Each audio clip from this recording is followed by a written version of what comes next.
Cela s'est passé en mars 2012. J'essaie vraiment de comprendre ce qui m'est arrivé parce que je sais que je ne suis pas morte. En fait, mon cœur n'a cessé de battre que pendant moins d'une seconde, à cause d'un médicament qui m'a été administré lors d'une arythmie cardiaque pour le relancer. Avant cette expérience, je n'avais aucun cadre de référence quant à ce qui allait m'arriver. Je m'étais complètement absorbée dans la notion chrétienne, selon laquelle on vit, on meurt, puis on va au paradis ou en enfer. Il n'y avait ni paradis, ni enfer, ni quoi que ce soit d'autre. Il m'est difficile de définir le contenu de cette expérience, mais je ferai de mon mieux avec les mots fournis par la langue française.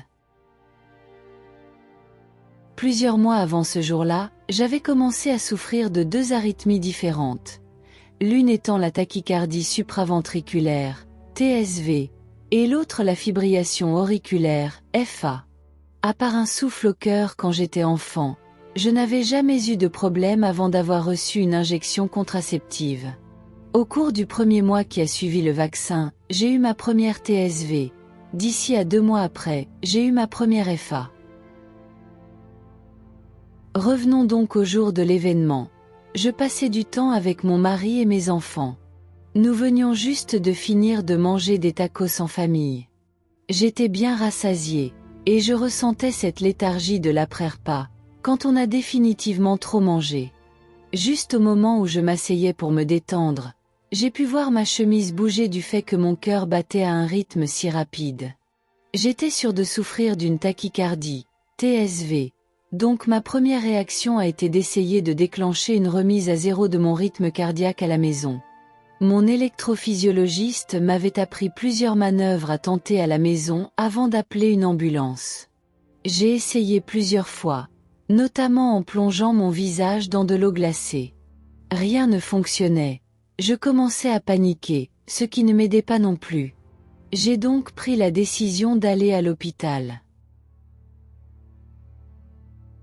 Dans l'ambulance, ils m'ont fait prendre 4 petites aspirines. Je me souviens avoir pensé, pourquoi est-ce que je prends ça? Je n'ai pas mal à la tête. Je sais maintenant que je souffrais d'une crise cardiaque. Je ne me souviens pas de grand-chose du trajet jusqu'à l'hôpital parce que j'étais paniquée tout le long. Les ambulanciers ont commencé une intraveineuse. Nous avons parlé du fait que j'étais bien jeune pour souffrir de problèmes cardiaques. Nous sommes arrivés à l'hôpital. J'ai été transférée dans un nouveau lit, où j'ai été branchée à l'électrocardiogramme. Je les ai entendus dire « Elle est en fibrillation auriculaire ». Je pensais à quel point c'était effrayant de m'être dit que c'était juste une tachycardie. La tachycardie supraventriculaire ne présente généralement aucun type de risque potentiellement mortel, comme le peut la fibrillation auriculaire. Au moment même où je remerciais Dieu d'être parvenu à l'hôpital sans que rien de plus grave ne se produise, un autre infirmier est venu m'insérer une autre intraveineuse. J'ai demandé pourquoi je devais avoir une autre intraveineuse. Il m'a dit que c'était parce qu'ils allaient m'administrer des médicaments pour le cœur afin de restaurer mon rythme cardiaque. Comme je n'en savais rien, je n'ai pas discuté. Ils ont expliqué que c'était la première chose qu'ils essayaient de faire avant de prendre des mesures plus invasives, comme la cardioversion. On m'a dit que mon rythme cardiaque descendrait à 0 puis remonterait très rapidement. Ils n'ont pas expliqué ce que cela me ferait ressentir, juste ce que cela ferait. L'infirmier a mis la seringue dans la perfusion intraveineuse. J'ai entendu un bruit, un pop, au sommet de ma tête. Puis je me suis retrouvée au-dessus de mon corps, regardant les médecins et les infirmières bouger au ralenti, le ralenti le plus lent que j'ai jamais vu. C'était comme un arrêt sur image de la pièce où tout bougeait si lentement. En fait, si je ne m'étais pas trouvée au plafond, je n'aurais peut-être pas eu la perspective de voir que tout bougeait réellement. Mes pensées n'étaient pas lentes néanmoins. Je prenais tout cela en compte en temps réel.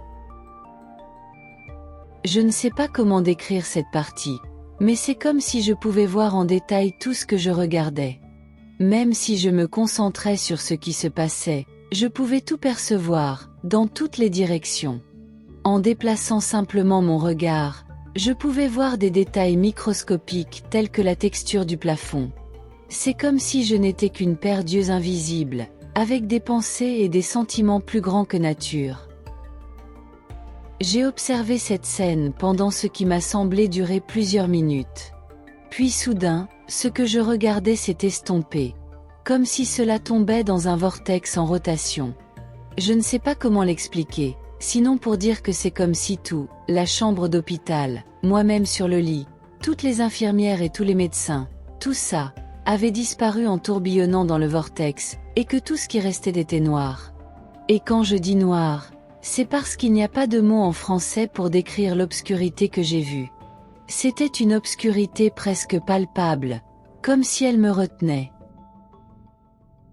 J'ai pensé, si je suis là-bas, alors comment suis-je ici? Où est ici? Puis tous mes souvenirs de cette vie et d'autres vies ont afflué. Et je savais que ces autres vies avaient été les miennes, comme je savais que ma vie actuelle était la mienne. J'ai vu des images rapides de tant de vies et de moments où j'avais blessé d'autres personnes ou aimé d'autres personnes. Il n'y avait aucun jugement dans tout cela. C'était simplement moi qui m'observais, sans éprouver d'émotion. J'ai senti une autre présence avec moi, à un moment donné après cela. Je dis, après cela, mais les événements n'étaient ni linéaires, ni séquentiels. Tout se passait d'un seul coup. Cependant, je ne peux l'expliquer que comme des événements distincts, car c'est la seule façon pour moi de leur donner un sens. Cette présence m'a dit par télépathie, qu'il était temps de rentrer, et que, ce n'était qu'un aperçu. Soudainement, j'étais de retour dans mon corps, voyant de mes propres yeux alors que l'infirmier retirait la seringue de mon bras. J'ai vu mon rythme cardiaque remonter. Apparemment à partir de 0. J'ai passé la nuit à l'hôpital et j'ai été renvoyé chez moi le lendemain. J'ai passé les 12 dernières années à essayer de comprendre ce qu'était cette expérience et ce qu'elle signifiait. Je l'ai suffisamment absorbée pour changer mes croyances religieuses, afin qu'elles soient plus cohérentes avec mon expérience. Je n'ai jamais vu de tunnel, de lumière vive ou d'être. Ce que l'on ressentait dans cet espace sombre, c'était une immense quantité d'amour, ou la sensation d'être tenu. C'était comme le plus grand câlin de nounours universel et paisible que j'ai jamais ressenti. C'était comme être enveloppé dans du velours dans les bras de sa mère tout en étant aimé au-delà de toute mesure. Ce vide, dont on parle, ne me faisait pas peur. J'ai absorbé tellement de sagesse pendant que j'étais là-bas. J'avais l'impression de faire partie de tout dans ce vide. J'aimerais pouvoir penser à un nom pour cela. C'était beau, mais cela rendait la vie ici-bas sur Terre si embrouillée et tellement similaire à un rêve, en comparaison avec cet endroit. La vie après l'expérience. Depuis ce moment, ma perception de la réalité a été bouleversée. Ce que j'ai vécu était plus réel que tout ce que j'ai pu expérimenter dans cette vie. Je me suis senti projeté hors de mon corps, dans un état de conscience si intense que le monde physique m'a ensuite semblé presque illusoire, comme un rêve ou une sorte de jeu. C'était comme si le temps s'était arrêté, suspendu. Tout autour de moi semblait figé, presque immobile, et pourtant, il y avait un infime mouvement, comme une scène au ralenti extrême. Dans cet état, mes pensées étaient d'une clarté fulgurante, ma vision bien plus perçante qu'à l'ordinaire, presque comme si je voyais dans toutes les directions en même temps, avec une précision microscopique. Mon audition en revanche, était différente, plus intuitive que sonore, comme si je percevais les sons par une forme de ressenti plutôt que par mes oreilles. Et il y avait ce son, ce pop étrange dans ma tête, juste avant que tout ne bascule. Je me suis retrouvée dans une obscurité profonde, mais ce n'était pas un vide angoissant. C'était une présence, un endroit vivant, conscient, enveloppant, comme un cocon d'amour pur, un espace où tout mon être se sentait porté, aimé, et en paix. Dans ce noir, j'étais tenue, littéralement. J'étais entourée d'une sensation de velours, une étreinte douce et infiniment bienveillante. Et c'est là que tout m'a été révélé. C'est difficile à expliquer, mais j'ai tout su. J'ai compris des vérités sur l'univers, sur la vie, sur moi-même. J'ai revu des fragments de mes vies antérieures, de ma vie actuelle aussi, même des souvenirs très anciens dont je n'avais plus conscience, et qui ont ensuite été vérifiés comme réels.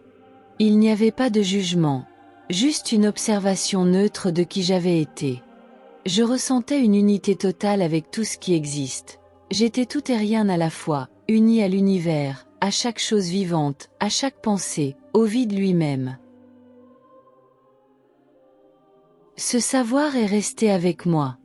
Même si je ne peux plus me souvenir de tout ce que je savais dans cet espace, je garde une profonde certitude. Nous sommes ici pour aimer. C'est ça le but, l'amour est tout ce qui compte. Depuis, j'essaie de vivre dans cet état d'esprit. J'ai changé de chemin spirituel, quitté les dogmes que je suivais avant, et j'ai embrassé une vision plus universelle, plus intuitive. Mon rapport aux autres s'est transformé. Je suis plus compatissante, plus présente. Et pourtant, ce changement n'a pas toujours été compris par mon entourage.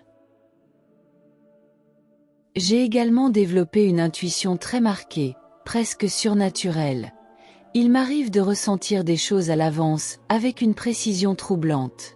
C'est un aspect de moi que je n'avais pas avant cette expérience.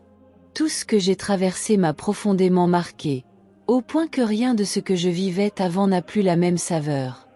La réalité, depuis, me semble bien pâle en comparaison. Et pourtant, je sais que je dois être ici, que ce n'était qu'un aperçu, mais quel aperçu bouleversant. Merci d'avoir écouté cette expérience de mort imminente. Si vous avez apprécié ce témoignage et voudriez en entendre d'autres, n'hésitez pas à aimer la vidéo, et à vous abonner si ce n'est pas déjà fait. Vous ne savez pas à quel point cela peut aider la chaîne. Prenez soin de vous et de vos proches. À bientôt!